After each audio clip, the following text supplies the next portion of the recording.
Hi there, Sydney Brown back again. I am here today to help you navigate the subtle art of imparting wisdom in your stories without sounding preachy.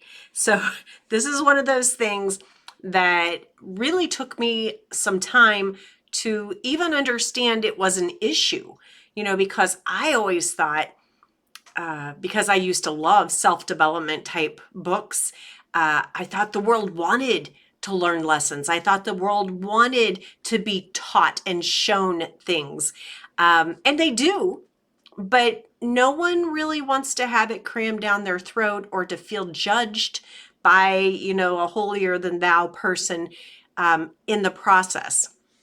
So one of the things that you may be trying to figure out in your story of your life, whether it's your memoir or maybe you're an expert in a field and you want to help other people understand what you understand, but you aren't really getting a lot of traction. That might be because you're coming across as potentially judgy, pushy, preachy. Sometimes we are seen as arrogant, narcissistic, all these things, and they're all horrible words. No one wants to feel like that. But here's the thing, something and it can help other people, right?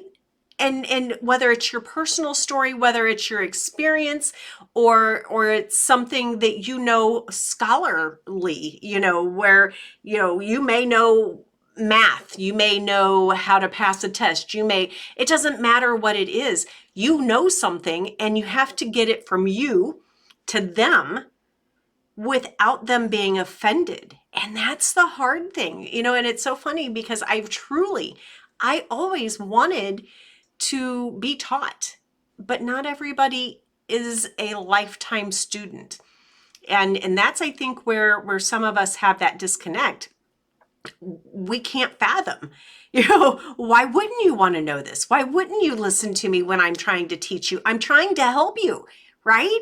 That's what's in my mind half the time. It's like, I'm trying to help, listen. And they don't, because no one necessarily wants to have someone else's knowledge, someone else's experience crammed down their throat.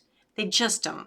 And so the sooner you and I figure that out, the better everyone is, because once you learn to master or even just improve your method of communicating to your readers, you will be able to empower them with knowledge and with wisdom of their own, that they didn't have to go through the same headache, the same heartache, the same trials and tribulations that you did, just because you were able to help them without necessarily letting them know that you helped them. And you're not doing the helping for the praise or the kudos, right? You want to help people because you genuinely want to help them. Sometimes you do want to be thanked, maybe, but it's not in a, oh, thank you, you're a master. At least I hope it's not that.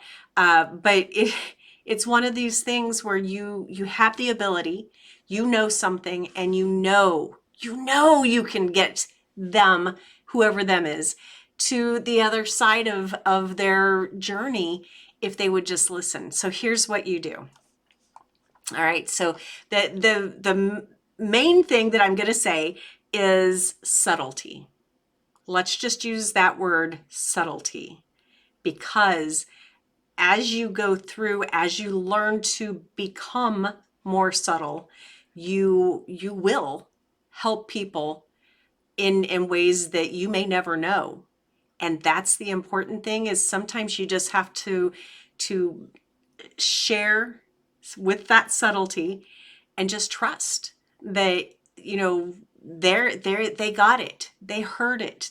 They heard your message, and they may never thank you for it, but that's okay, right? Because the real thing is about helping them. So the goal should be just to guide your readers to the realization or the insights without them even realizing that you've taught them something.